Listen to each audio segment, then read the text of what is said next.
What's happening, YouTube? What's happening, Twitch, guys? We're going to be doing the Epic 7 patch notes, guys. These are the patch notes for July 31st. Alright, hero balance and future system improvements. Notice, hello heirs, this is Epic 7. First and foremost, we like to apologize to our heirs who've been waiting for the conference to be held in Korea. It was a great pleasure to hear from you in the conference that was held in Korea. However, the conference was replaced with presentations upon our heirs. Additionally, we'd like to take this time to inform you that the notice is that you'll be divided into two separate posts. Based on the balance adjustments for skills today, Epic 7 will strive to be more careful and take more cautious approaches in the future. We know many of our heights have been waiting for you at our Moonlight hero balance adjustments as well as skill balance policy. We would like to take this present this information below. Arena Season 3 balance adjustment, Moonlight hero adjustment information. Epic 7 development team agrees that ability level between certain Moonlight heroes and regular heroes in the arena is too large. Additionally, we're making an effort to create PvP environment that does not force players to rely heavily on specific heroes. Heirs gave their opinions, and that is something we're thinking our players have a great interest in. We'd also like to inform players of Moonlight hero balance adjustments, heroes, while at the same time maintaining unique identity of each hero. Please see for details below. Silverblade Arminthia looks like activate flame release. The enemy is burning after using flame friction. Attacks all enemies with fire energy, increasing caster's combat readiness by 30%. It's now 20%. That's fair. That's fair. Drops a giant meteor stun on all enemies for 2 turns for a maximum of 40% to 50% chance to inflict 3 burns for 2 turns. The cooldown's been increased by 1 turn, so now it's 6 turn cooldown and 2 turn burn effects instead of 3 turn burns. Completely reasonable. Silverblade Arminthia is still going to be good. Silverblade Arminthia is still going to be good. At least looking at that, I still think she's going to be. She was able to inflict damage to all enemies in addition to crowd control effects and meteor fall, flame release. After this adjustment, burn effects and meteor fall, which was more powerful than any other AoE skill, will reduce to intensify the followed additional adjustments to the cooldown. The amount of combat readiness the caster uses will be reduced too. Sage Ball and Sezin attacks all enemies summoned in a cloud of storms for 85 to 100% chance to dispel 2 buffs. And 65% chance, maximum 80% chance to put them to sleep. If the skill is available, increase caster combat readiness by 15%, maximum of 25% at enemy's turn. They only reduced it by 15% on combat readiness, it looks like. So, and it's a 4 turn cooldown instead. Sage Ball and Sezin was a hero who specialized in impeding the enemy's turn, which was extremely hard to counter when assigned to defensive teams. Sage Ball and Sezin had too much after his initial turn. Okay, wow. Arbiter Vildred, after receiving lethal damage, caster regenerates 70% maximum health, 100 or up to 100%. Combat readiness, full focus. Combat readiness, increased attack for 2 turns, full focus, and reset cooldown a Dark Blade. Looks like they took the attack buff from him. He no longer gets his attack buff for full focus. Is he going to still work? Yeah, he's going to still work. He's still good. Arbiter Village was extremely difficult and set to go against that fact. Dark Blade could not be activated. This made the arena overly simple for those who Arbiter Village heavily weakened position of all heroes with low health. By removing Dark Contract's passive skill, which increases attack for 2 turns, an opponent battling Arbiter Village can now have more options to compose their team when facing him. Alright, Crimson Armin. Decreased damage received by allies from critical hits by 20%. Maximum to 30% when more than 1 damage reduction effect is granted. Only the strongest effect is applied. So it looks like it's going to be a critical hit chance by 10% to a maximum of 15%. I mean, that's not terrible. That's on par with... that's going to make a lot of Crimson Armin people mad, but you know what? That's on par actually with... what artifact is that again? Adamant Shield. So she's basically an Adamant Shield built in with a built in where she can wear Arius on top of that. So not completely terrible. Shield of the Holy Spirit covers all allies in the aura of Holy Spirit, granting immunity for 3 turns and invincibility for 1. Covers all allies with the aura of Holy Spirit, granting immunity for turns. Doesn't say turns, and invincibility for 1 turn. Okay, that's not bad. Crimson Armor skills, Shield of the Holy Spirit provided them all with invincibility immunity buff, which damaged and stopped enemies from inflicting debuffs. Additionally, every passive skill that was considered a problem, as it had a great impact on the team's health. This skill has impact on all heroes, but the impact on defensive heroes and dragged out battles. Crimson Armor is a very powerful hero after being adjusted. However, there's now room for other defensive heroes to be selected for the arena. The adjustment, these 4-star Moonlight heroes and the balance adjustment for Arena Season 3 will be completed on Thursday, September 5th. In case the hero strength will be reduced, we promise to notify the players at least 4 weeks prior to the adjustment and listen to the option to the heirs. Due to this, we're asking for patience and understanding if the adjustment dates are later than expected. Alright, so Moonlight Hero Recall Policy for adjusted hero information. This information, our players about Moonlight Hero Recall Policy, which will be applied to Moonlight Heroes, are being adjusted to the start of Season 3 arena.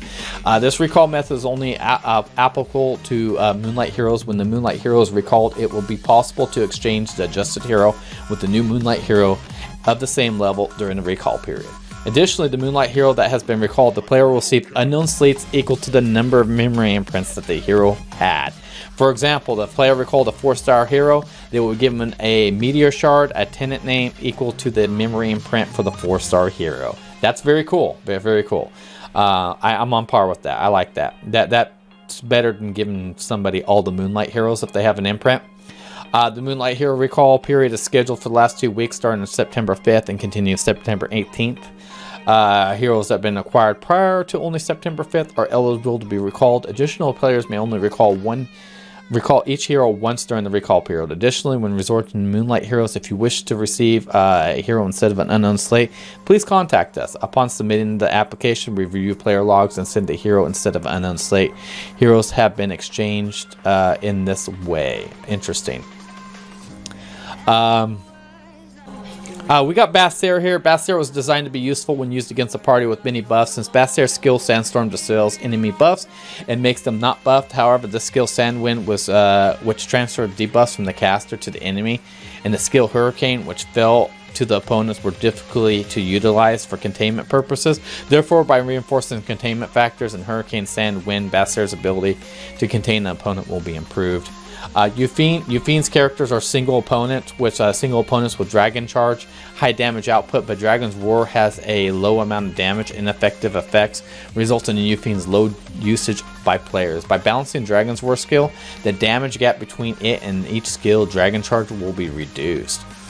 Lilibet's Soul Cutter skill has an extinction effect which matches well with her Soul Burn, but because her ability is too focused on extinction effect, it was difficult to use her in situations. Lilibet's overall ability will be buffed so she can be beneficial in various situations. Nice.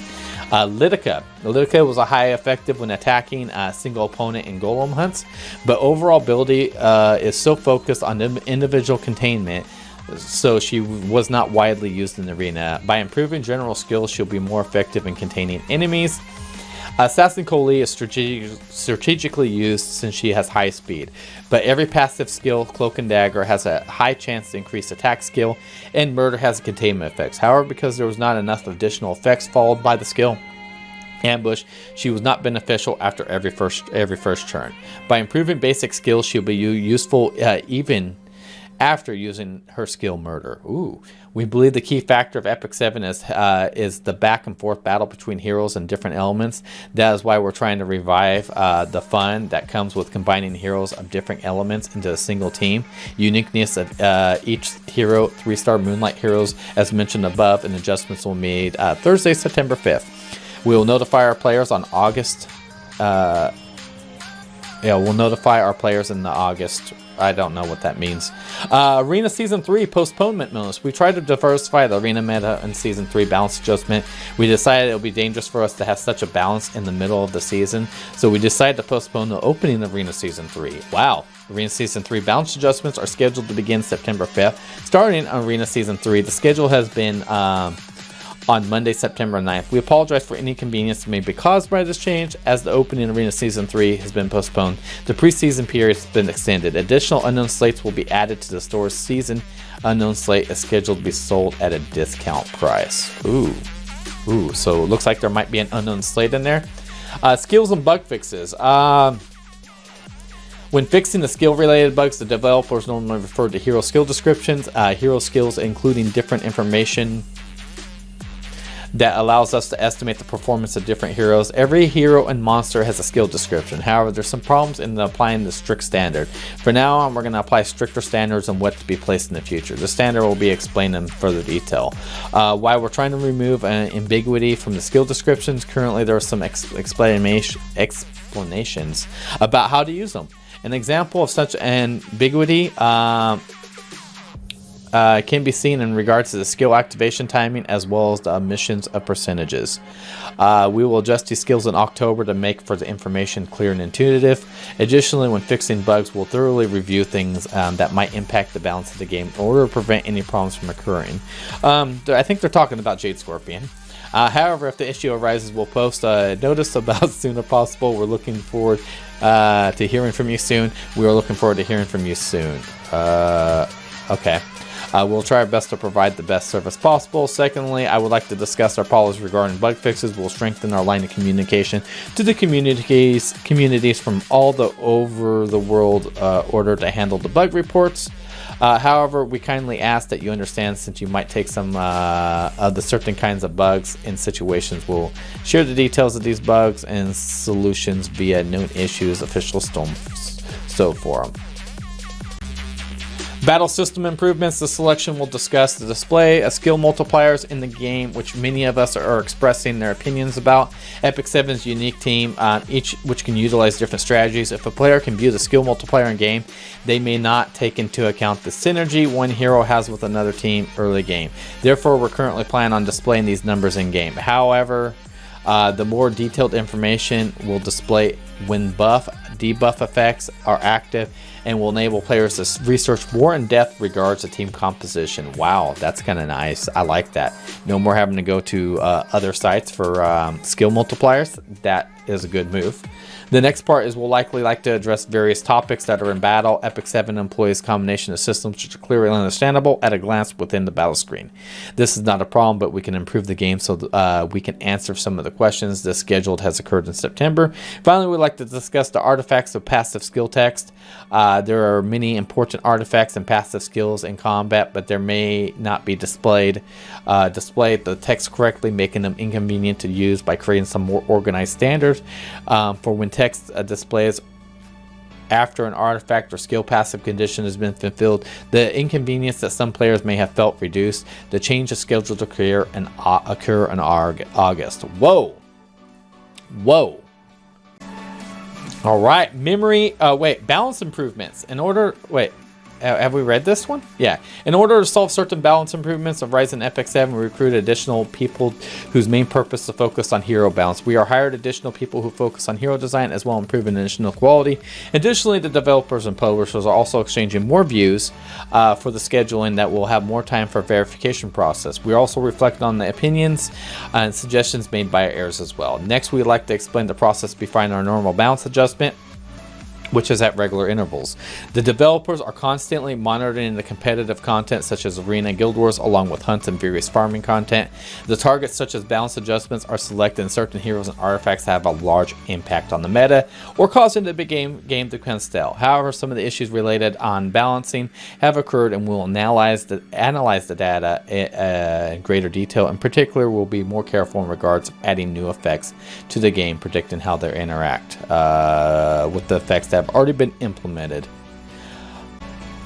Memory imprint improvements. Finally, I'd like to let you know about the purpose of direction improvements that have been made to memory imprint effects. These changes are currently scheduled for October. Memory imprints is one of the factors that determines a hero bounce. However, her effect is influenced by the team, not the memory imprint hero.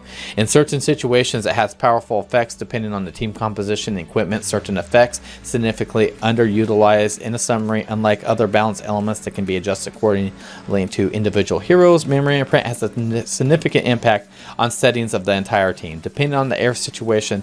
Therefore, we need to approach the balance of the party effects very carefully. To make memory imprint a unique power of the hero, we will make changes so the player can either choose to keep a devotion skill applied on the team members, or to have its effect applied to the memory imprint hero directly. Wow, okay, that's an interesting change. This personal memory imprint may not be as efficient as applied to all party members, but it will allow you to choose unique effects that will only apply to the memory imprint hero.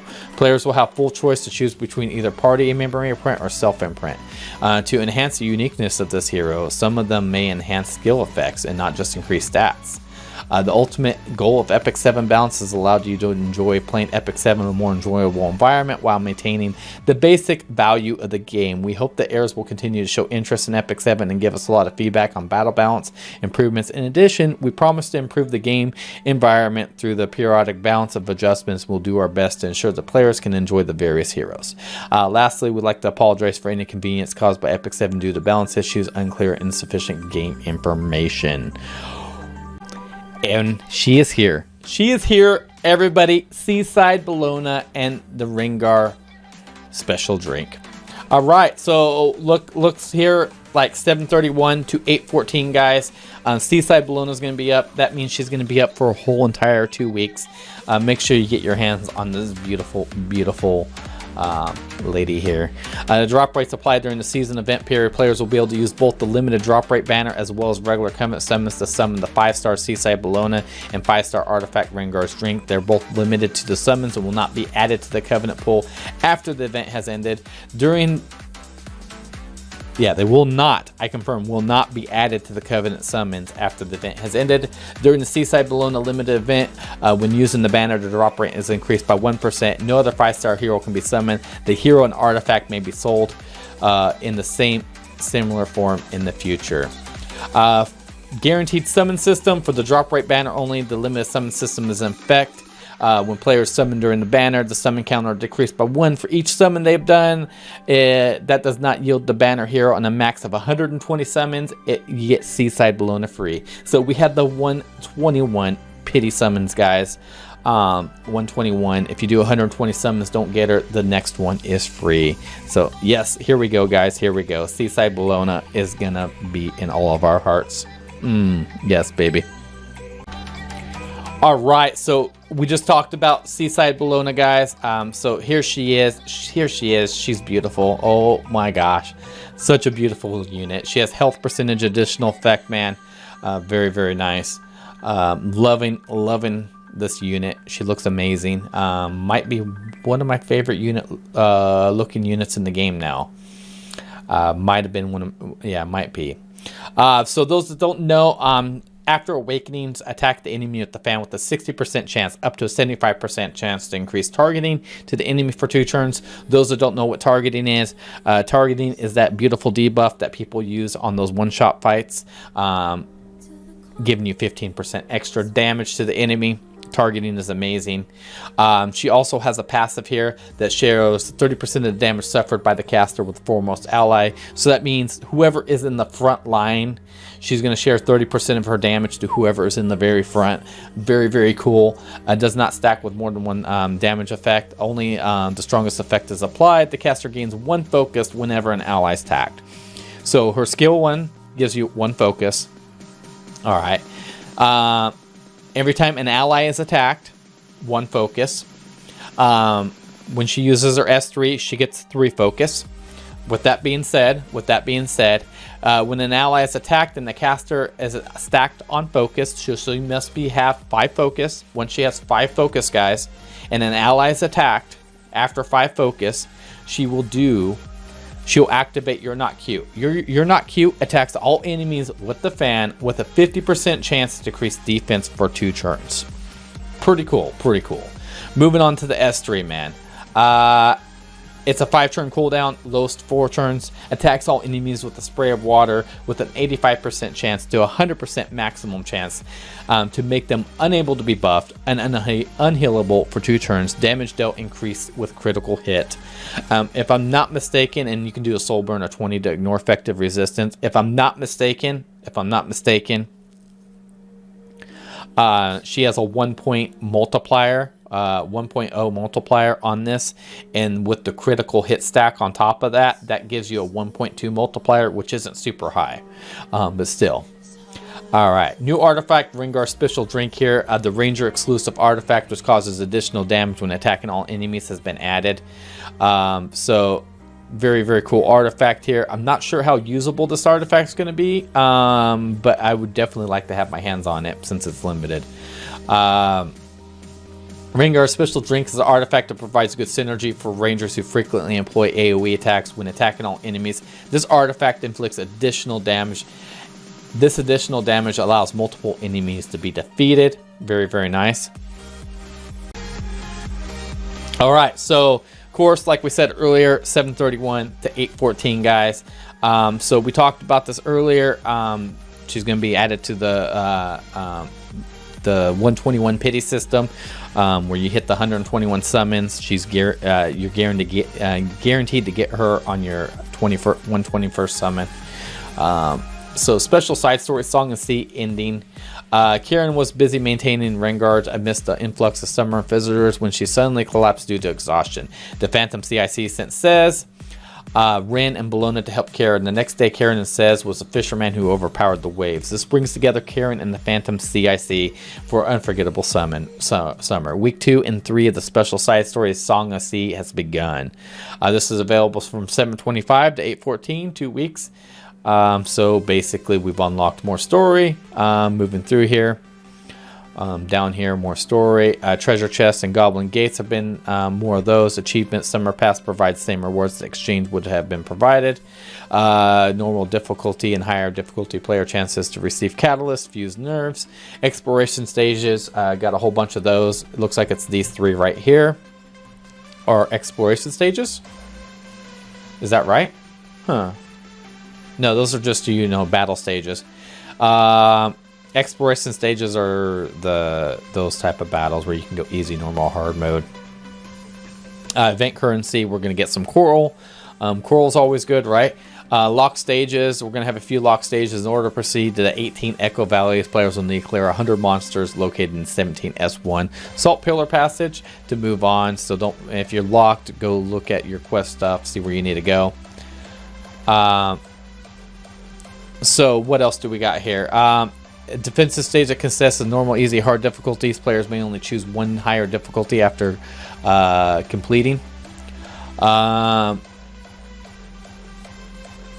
What else do we have? Depending on the difficulty of stage, the number of battles as well as the monster's composition will vary. So all this good stuff. Epic Hell stage. Okay, at 18S Echo Valley, you can enter by clearing the final stages as well as clearing the necessary hidden achievements. The difficulty of the stage is very high and may be cleared once during the event. So we got another one-time clear event thing going on this thing, which is kind of cool. Auto tower improvements, guys. All right, so look what we got here is Auto Tower Man. So they did some improvements, some level 65 and 78 items. Very nice, very nice. So it looks like 85 and 95 is actually going to give you decent stuff in the Auto Tower, which is very good. They need to throw in some gear that was worthwhile for players that went in there that, maybe did a little bit of struggling to get there to pull off. So it looks like we get a ring with critical hit chance. With 10% attack, that's very nice. A critical hit chance necklace that gives you crit damage, both solid options. A ring with speed, a necklace with speed, attack 12, and life 12%. That's not bad at all. Not bad at all. All right, so first of all, this is the summon system improvement notice. First of all, let us offer our utmost gratitude to very opinions of the summon system. This improvement plan can be created after reading various of our errors cultivated into multiple channels. We promise to listen to our error suggestions best as we can. Now, I'd like to take this time for the summon system that many of our errors have been curious about. Even though Epic 7 is a hero collecting game, we have not experienced that stress due to the collective of the game. I'd like to talk about the new rates. that will be implemented in the Covenant summons and other improvements. The fact they could not receive heroes that they wanted. In response to this, Epic 7 has decided to introduce a supplementary system which will improve the ability to players receive desired heroes. First, a limited subscription system will be implemented for drop-down banners for both existing and new heroes. The summon rates will be increased to 1% to target hero. No other 5-star hero may be summoned on this banner. If a player does not receive a target hero within 120 summons, then 121st summons will receive a target hero. Addition to when performing Covenant summons, players will now have a 5% chance to receive a Moonlight hero. This changes allows for additional chances to receive Moonlight heroes. Also maintaining the rarity. With an additional Moonlight heroes will probably receive 3-star artifacts have been decreased by overall probability of receiving a hero is now greater than the probability of receiving an artifact. The Moonlight heroes that will be attained in the Covenant summons include 3 to 5-star Moonlight heroes. Also, a new Moonlight heroes introduced. They will be placed immediately in the Covenant summons as soon as they're released. Please note the only probability that has been changed is reduction of probability of receiving a 3-star artifact. Percentage is the same before. So newly added, 5 stars have a 0.15% chance, 4 stars have a 0.5% chance, with a 4.35% chance for 3 stars, and then you got regular 5 stars at 1.5%, 4-star heroes at 4.5%, and 41% chance for a 3-star hero. It looks like the artifact 3 stars have been reduced 40% right there, but 5-star artifacts is a 1.75 and a 6.5 there. Okay. Interesting. So less artifacts, more 3-star Moonlight heroes. Very, very nice. As before, players will receive mileage and Covenant summons as well as drop rate summons that will still receive gold transmit stones. Additionally, players will be able to purchase 4 to 5-star hero tickets, a galaxy bookmark, so they have a higher probability of receiving a high grade Moonlight hero. The Mystic Summons will be implemented on August 8th. Mystic Summons is a new type of summon system that gives you a higher chance to obtain new Moonlight heroes. However, there's a large issue when players are not able to receive Moonlight heroes before the period has ended. 1 second, guys, 1 second. Alright, so let's see here. Yeah, we got a new guy added to the mix here, guys. New guy added to the mix. The Mystic Summons will be implemented on August 8th, guys. Mix of summons is a new type of summons which will give you a higher chance to obtain new Moonlight heroes, however, and a large issue when players are not able to receive Moonlight heroes before the period has ended. In order to make these improvements, we plan to introduce limited summons for Mystic Summons as well. If a player does not receive a 5-star Moonlight hero within 200 summons, the 201st summon, they will be guaranteed to receive a featured 5-star Moonlight hero. The guaranteed summon counter will not reset if the Moonlight hero is reset. The guaranteed summon counter will not reset if the Moonlight heroes list is reset. Wow, nice. In addition, the Mystic Summons will now include Moonlight heroes as well as 4 to 5-star Moonlight heroes. Mystic Summons will also renew with the 2 last 4-week intervals. Other than regular heroes and artifacts will be updated weekly. This allows players to have a chance to summon Moonlight heroes even after Mystic Summon rotation is over. Wow. Interesting. In addition, the new 5-star Moonlight heroes and the previous 4-star Moonlight heroes combination will run for 4 weeks. Previous 5-star Moonlight heroes, new 4-star Moonlight hero combination will run for 4 weeks. So they're gonna still stagger the 4 and 5 stars. Regular heroes and artifacts were renewed every week. Players will now be able to purchase 50 Mystic Medals from the secret shop in the library, which allows them to perform 1 summon. As Mystic Medals will be added to the secret shop, the chances of friendship bookmarks appearing has been reduced. As the difficulty of acquiring Moonlight heroes has been reduced to the summon system, we will also investigate the materials used for Moonlight and Mystic Summons to give 50% refund for the in-game materials used in these summons. The 50% refund will apply to the Galaxy bookmarks. Mixes used 8.2 used into 8.2 will pay for the batches after the 8.8 update. We'll give you more details about the refund through a separate notice. We hope that you make a summon system. Our errors will meet you. You always listen, take care of our errors, and make Epic 7 better. So I think that covers the patch notes, guys. I got my little dude here. So this is for YouTube, guys. YouTube, don't forget to hit that like and subscribe button, or subscribe and something else. Anyways, and leave a comment. And Twitch, don't go anywhere. We're still going to talk about this stuff. All right.